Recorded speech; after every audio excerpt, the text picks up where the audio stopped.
खुदा के बेहतरीन नाम में आप सब देखने और सुनने वाले मेरे तमाम नाज़रीन की सलामती हो। मैं सलमान अपने फेसबुक और यूट्यूब चैनल के साथ आपकी खिदमत में हाजिर हूँ।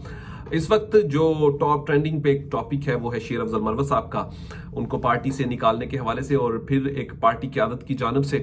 ये कोशिश की गई कि जितने भी पार्टी रहनुमाओं को पार्टी से निकालने के हवाले से इमरान खान साहब ने फैसला किया है, उस हवाले से अब इमरान खान साहब को मनाने की कोशिश की जाए। ये कोशिश पार्टी क़यादत ने की है और जिस तरीके से शेर अफजल मरवत साहब के मामले को लेकर, लेकिन इसके अगेंस्ट एक और चीज अब आई है जो शेर अफजल मरवत साहब के हवाले से मैं सबसे पहले आपको बताना चाहता हूं कि उनके ऊपर अब पार्टी की क़यादत समेत वो रहनुमा कारकुनान नाराज क्यों है। उसकी जो सबसे बड़ी वजह बनी है वो ये बनी कि आज से एक दिन पहले जब शेर अफजल मरवत साहब ने एक बयान दिया जिसके अंदर उन्होंने कहा मुझे क्यों निकाला के हवाले से, फिर उन्होंने नवाज शरीफ साहब के ऊपर तबसरा करते हुए कहा कि नवाज शरीफ साहब को जिस वजह से निकाला गया था वो वजह बहुत गलत थी और ऐसे नहीं निकालना चाहिए था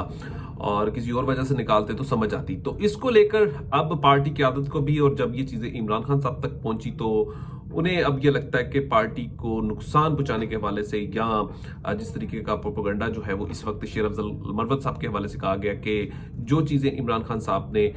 सोची हैं समझी हैं वो किसी हद तक ठीक है, लेकिन बाकी लोगों के हवाले से अब इमरान खान साहब ने जो फैसला किया उसके ऊपर नजरसानी के हवाले से पाकिस्तान तहरीक इंसाफ की क़यादत जो है वो कोशिश कर ली है। लेकिन इसके अगेंस्ट आलिया हमजा ने एक बड़ा दिलचस्प और बड़ा सख्त मौक़िफ़ अब रख लिया है कि जो पार्टी के मुश्किल वक्त में पार्टी का साथ नहीं दे सकते तो उन्हें पार्टी में रहने की भी अब जरूरत नहीं है। वो पार्टी से निकले और जो अपना अपना मंजन बेचने की कोशिश कर रहे हैं। और मंजन बेचने से हवाले जो मैं चीज़ें आपको कह रहा हूँ, अगर आप कुर्बानी की बातें करते हैं तो कुर्बानी जो सबसे ज़्यादा जिन्होंने दी है वो इमरान खान साहब को इस हवाले से भी पता है। एक सीट का छूट जाना या एक इलेक्शन का लड़ने ना देना ये कोई बड़ा मैटर नहीं है। जिन्होंने जेलें काटी हैं, जिन्होंने सख्तियाँ बर्दाश्त की हैं, हर एक चीज़ का इल्म जो है वो इस वक्त इमरान खान साहब को है।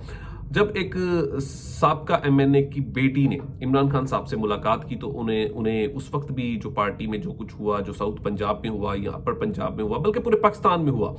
तो उस हवाले से उन्होंने हर एक चीज़ जो थी वो उन्हें बताई भी और उसके अगेंस्ट जो चीज़ें वो लेकर बाहर आई। तो आने वाले वक्त में ये खबर वो पहले ही दे चुकी थी कि इमरान खान साहब जो हैं वो पार्टी से बड़े पैमाने पर जो है वो सफाई करने जा रहे हैं। तो फिर वो सफाई का अमल शुरू हुआ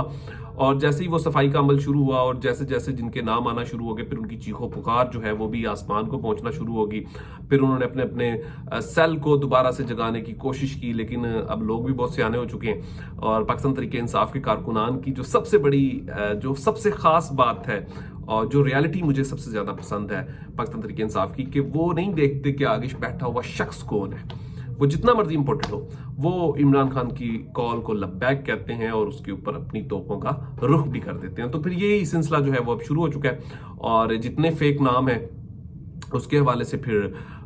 जो एक सख्त मौक़िफ़ है वो कारकुनान ने रख लिया। उन्होंने सवालात उठाना शुरू कर दिए और अब ये सवालात का जो सिस्टम है वो पूरे पाकिस्तान में शुरू हो चुका है और बहुत से लोग अब ट्विटर से भी दूर हैं, बहुत से लोग ऐसे सोशल मीडिया पेजेस से भी दूर हैं जहाँ पर इस हवाले से बात भी की जा रही है। और फिर उन्होंने अपने अपने पसंदीदा चीज़ों को करने की कोशिश भी की, लेकिन बहरहाल इस पूरे सिस्टम में एक चीज़ तो वाज़ेह हो चुकी है कि इमरान खान साहब किसी को बख्शने वाले नहीं है। जिसने जहां पर धोखा दिया इमरान खान साहब जो हैं वो अनकरीब उनकी तंजीम साजी करने जा रहे हैं, ख़ास तौर पर पार्टी के हवाले से जिस तरीके से आलिया हमजा ने। और फिर बहुत से लोग, मैं कहता हूं कि अगर तो वो सच्चे हुए तो वो ज़रूर बचेंगे, अगर वो फेक हुए तो फिर आप उसका नताइज शेर अफजल मरवत की तरह देख सकते हैं। चाहे वो पार्टी में जितना भी मकबूल तरीन हो या जितनी मर्जी बड़ी उसने कुर्बानी क्यों ना दी हो, तो फिर वो कुर्बानी जो है वो रायगा जाएगी।